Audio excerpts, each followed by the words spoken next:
Alright, so this is going to be my review of Arrow Season 3, Episode 8. Yeah, Episode 8. So, where do we begin? Now, this is part 2 of the two-part Flash Arrow crossover. And I gotta say, I think I liked this episode a bit more than I did the first episode. Not to say the first episode was bad, I just felt, like I said earlier, like I said in the review of it, it was kind of predictable.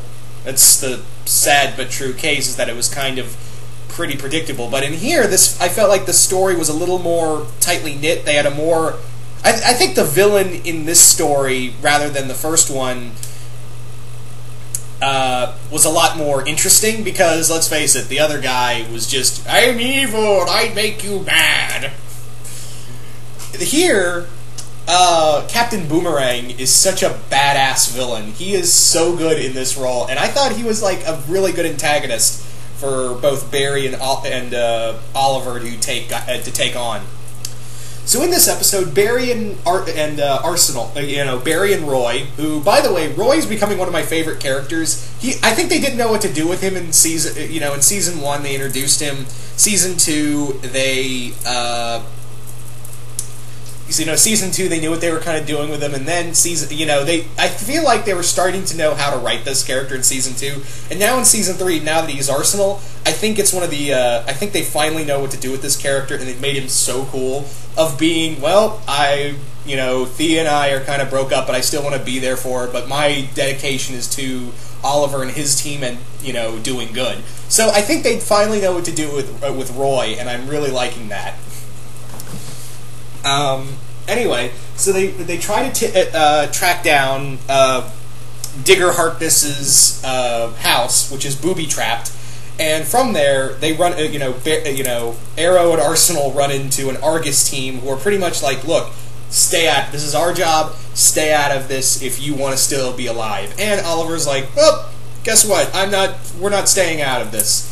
So they continue on with their search. Meanwhile, Felicity runs into Caitlin and Cisco, who have pretty much, Caitlin and Cisco have,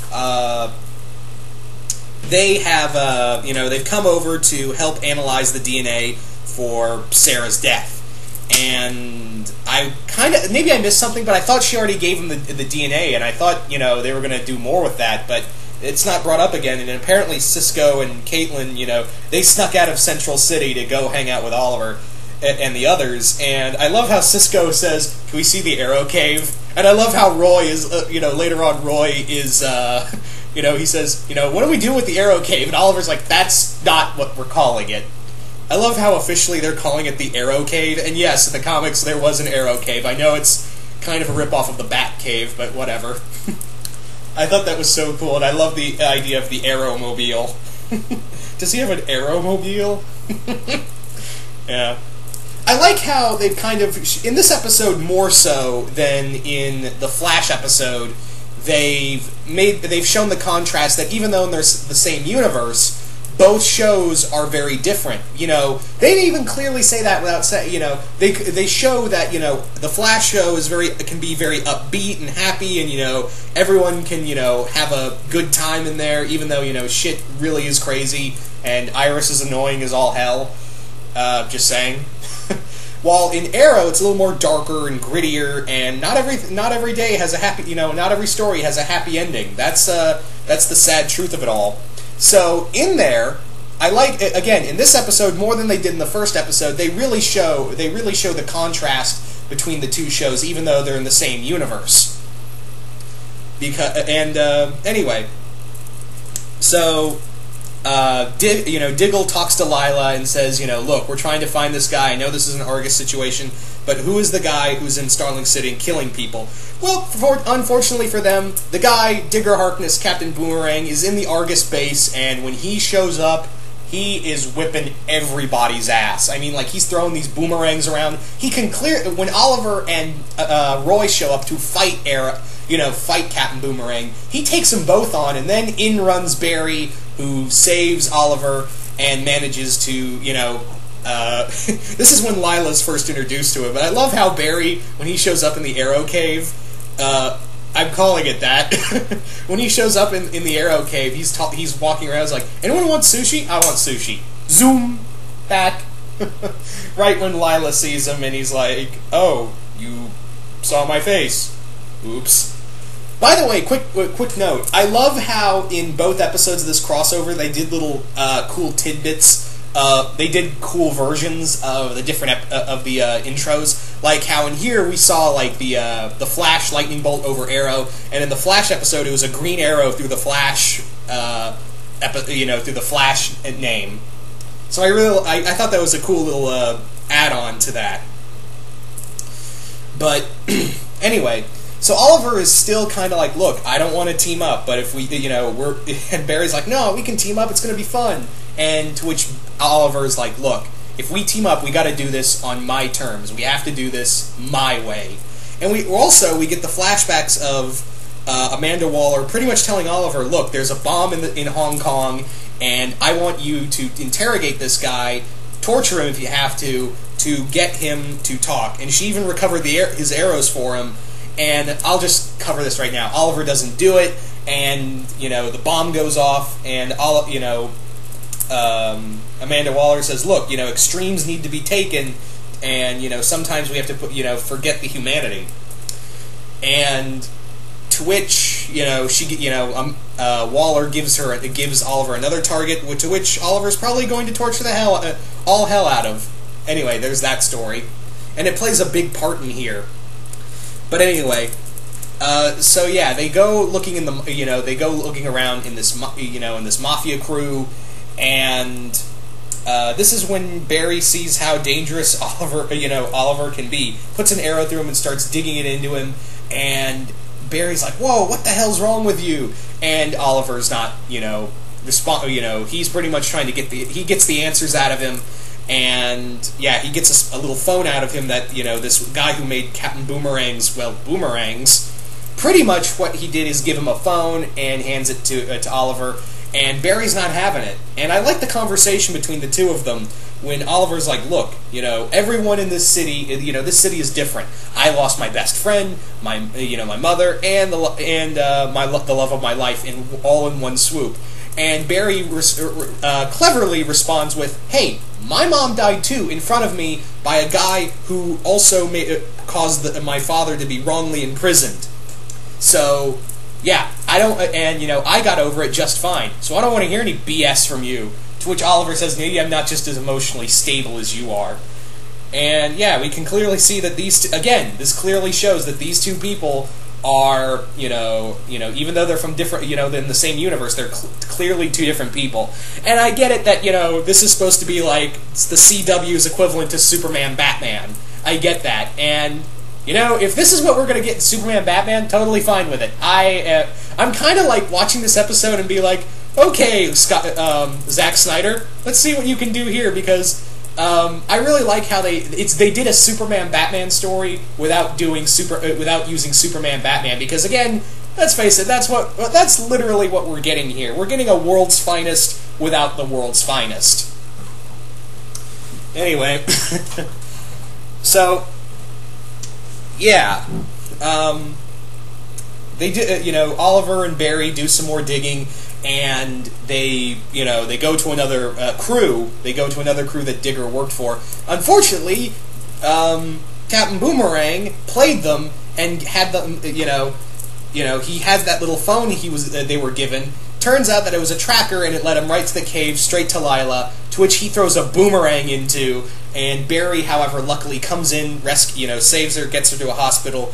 And I'm like, wow, he is, Boomerang's really good in here. Boomerang is damn good in here.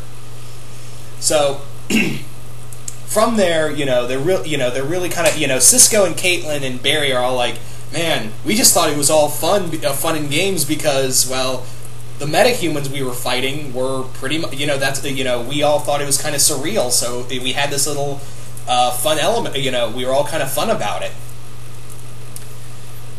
Oh yeah, one more thing I want to... Actually, no, I'll bring this up at the end of the review because there were a few things I wanted to, bring up and correct myself on in the Flash review, and I totally screwed up on.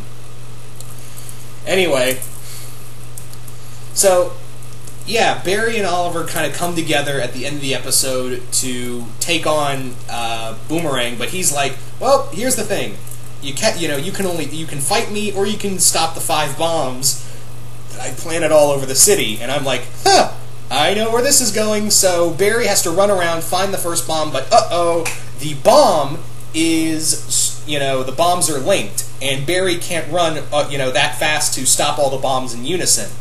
And this is where he gets this brilliant idea of, literally running to the Arrow Cave, snatching people up and putting them in the same places. It was I'm like, huh, that's pretty clever. I really like how they really showed everyone kind of coming together in here, and Oliver showing mercy on Captain Boomerang, because there was another conversation where,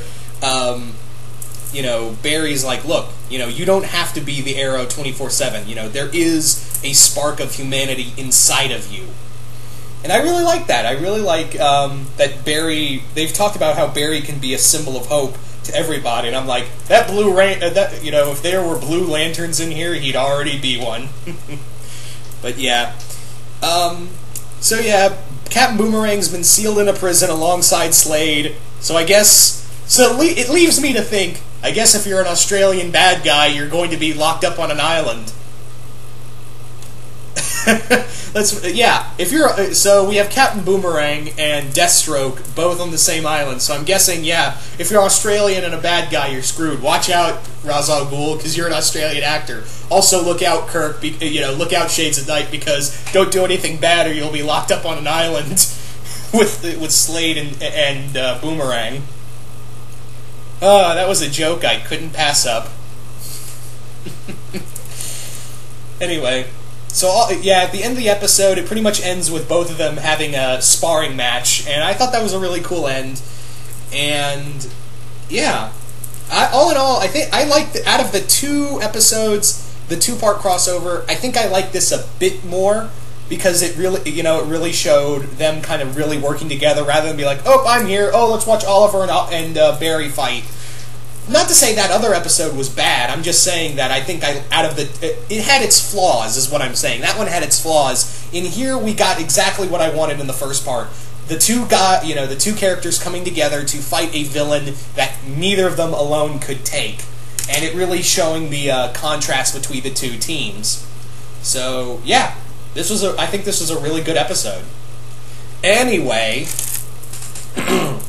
So a few things I want to clear up because I totally forgot to talk about them in the Flash part, and I want to correct myself on one thing because a lot of people mention this. First off, I completely forgot to talk about Oliver running into the woman he got pregnant several years ago. Yeah, I like how she's not like, the baby's yours or whatever. It was a very mature scene. It was handled very well.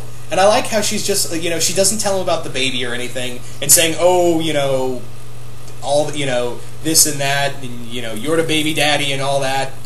It was handled very maturely, and I gotta give credit to that. And I'm kind of wondering, is this going to be how they introduce Connor Hawke? Is this how they're going to introduce Connor Hawke? I'm going to bet yes, but I could be wrong. Because we do know that she does have the baby, she did have Oliver's son, and, it clear, so it's kind of building up to something right there. But I thought that scene was handled very well, because it could have gone so Dr. Phil in a heartbeat. But yeah, another thing this is the thing I want to correct myself on. I am really stupid for not really realizing that was Firestorm at the end of the episode, because everyone said, oh, Firestorm's going to be at the end, cameoed in this episode. And I was too stupid to be like, is that Heatwave? Because my stupid ass should have realized, oh yeah, Heatwave doesn't have powers in here. So why would they give him powers if he's going to get the heat gun? I know, I was kind of drunk when I did that review, so forgive me if I had a little, brain fart there. Anyway, yeah, anyway, so all in all, I did want to bring those 2 things up, because one I forgot, and the other one I wanted to correct myself on, because I was like, God, I should have realized that was Firestorm. Damn it, I'm stupid. Anyway, so you guys tell me, what did you guys think of this episode? Do you guys like it? Do you guys hate it? Comment below and let me know. Also, next week's episode for both The Flash and Arrow.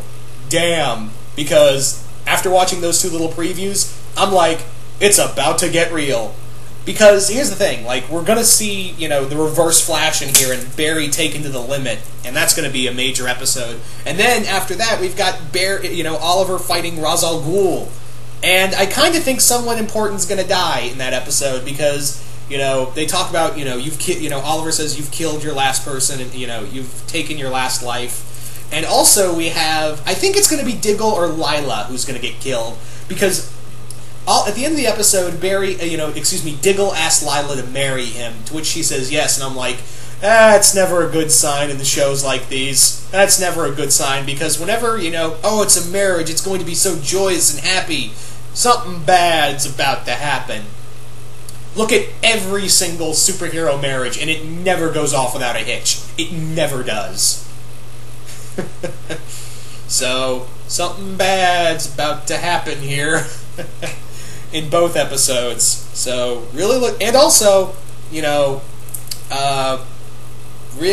also I'm kind of, also the whole Eddie being Reverse Flash. I guess that's finally done because we see Eddie being attacked by the Reverse Flash. So again, it could be Dr. Wells, or maybe it could be some other guy. I don't know. Anyway. So once again, you guys tell me, what did you guys think of this episode? Did you guys like it? You hate it? Just comment below and let me know, and hope you all enjoyed this review, and I will see you guys later.